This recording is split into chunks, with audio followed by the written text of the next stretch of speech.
అభివృద్ధి సంక్షేమ ఫలాలను ప్రజలందరికీ అందించడమే లక్ష్యమని జిల్లా కలెక్టర్ బి చంద్రశేఖర్ అన్నారు. ముఖ్యంగా ఎస్సీ, ఎస్టీ వర్గాల సమస్యలను పరిష్కరించేందుకు ప్రత్యేక దృష్టి సారిస్తున్నామని తెలిపారు.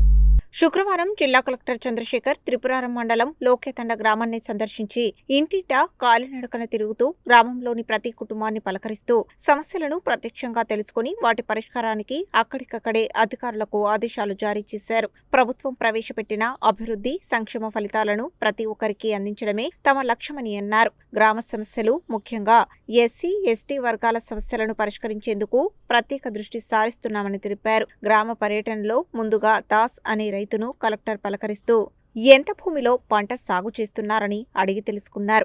1 ఎకరం భూమిలో సాగు చేస్తున్నట్లు రైతు తెలపగా మరో ఎకరంలో కందులు వంటి పంటలు సాగు చేసుకోవాలని సూచించారు. వర్షపాతం తక్కువగా ఉన్న పరిస్థితుల్లో తక్కువ నీటితో పండే పంటలను సాగు చేయాలని సూచించారు. గ్రామానికి చెందిన మరో వ్యక్తి తనకు పింఛన్ రావడం లేదని కలెక్టర్ దృష్టికి తీసుకురాగా పరిశీలించి పింఛన్ వచ్చేలా చర్యలు తీసుకుంటానని హామీ ఇచ్చారు. ప్రస్తుతం గ్రామంలో 43 పింఛన్లు ఉండగా అదనంగా మరో 13 పింఛన్లు మంజూరు చేయనున్నట్లు తెలిపారు. గ్రామంలో మంచినీటి సమస్యను ప్రజలు కలెక్టర్ దృష్టికి తీసుకురాగా సుమారు 40 కుటుంబాలకు నల్లా కనెక్షన్లు లేవని తెలిపారు. వెంటనే స్పందించిన కలెక్టర్ ఆర్డబ్ల్యూఎస్ అధికారులతో మాట్లాడి నీటి సరఫరా లైన్ను పరిశీలించి ఓహెచ్ఎస్ఆర్కు కనెక్షన్ ఇచ్చేలా చర్యలు తీసుకోవాలని ఆదేశించారు. ఇంటింటికి వెళ్లి నీటి సమస్యను తెలుసుకున్న ఆయన ప్రతి కుటుంబం ఇంకుడు గుంతలు నిర్మించుకోవాలని సూచించారు. గ్రామంలో ఇంకుడు గుంతల నిర్మాణాన్ని చేపట్టాలని ఎంపీడీఓను ఆదేశించారు. గుడిసెలో నివసిస్తున్న ధనావత్ కృష్ణకుమారి ఇందిరమ్మ ఇండ్ల కోసం దరఖాస్తు చేసుకున్నట్లు తెలపగా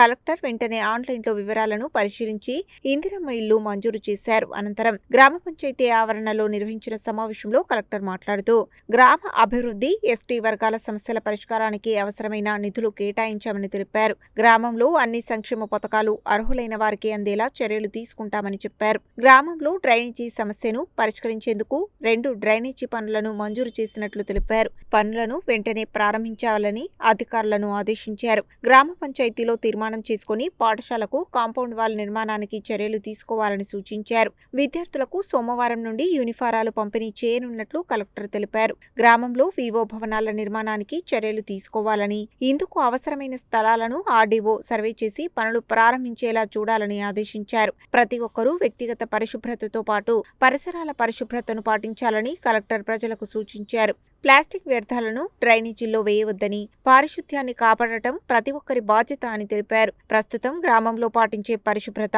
భావితరాలకు కూడా ఉపయోగపడుతుందని పేర్కొన్నారు. అనంతరం కలెక్టర్ గ్రామంలోని పాఠశాలను సందర్శించారు. పాఠశాలకు కాంపౌండ్ వాల్ నిర్మాణం చేపట్టాలని, కిచెన్ షెడ్ నిర్మాణం, పెయింటింగ్ పనులకు అంచనాలు సిద్ధం చేసి పంపించాలని అధికారులను ఆదేశించారు. ఆశా కార్యకర్తలను కలిసి పిల్లలందరికీ అన్ని రకాల టీకాలు వేస్తున్నారా అని అడిగి తెలుసుకున్నారు. గ్రామ పర్యటనలో చిన్నారులను ఆప్యాయంగా పలకరిస్తూ ఏ తరగతి చదువుతున్నారు, చదువు ఎలా సాగుతోంది అని అడిగి తెలుసుకున్నారు. జిల్లా కలెక్టర్ ప్రజలతో మమేకమై వారి సమస్యలను ప్రత్యక్షంగా తెలుసుకుని వాటి పరిష్కారానికి తక్షణ చర్యలు చేపట్టడం పట్ల గ్రామస్తులు హర్షం వ్యక్తం చేశారు. గ్రామ పర్యటనలో ఆర్డీఓ రమణారెడ్డి, తహసీల్దార్ జి ప్రమీల, ఎంపీడీఓ విజయకుమారి, సర్పంచ్ జ్యోతి కాంతారావు, కార్యదర్శి నాగరాజు, ఎస్టీ సంఘం శ్రీనివాస్ నాయక్, కాంతారావు గ్రామస్తులు ఉన్నారు.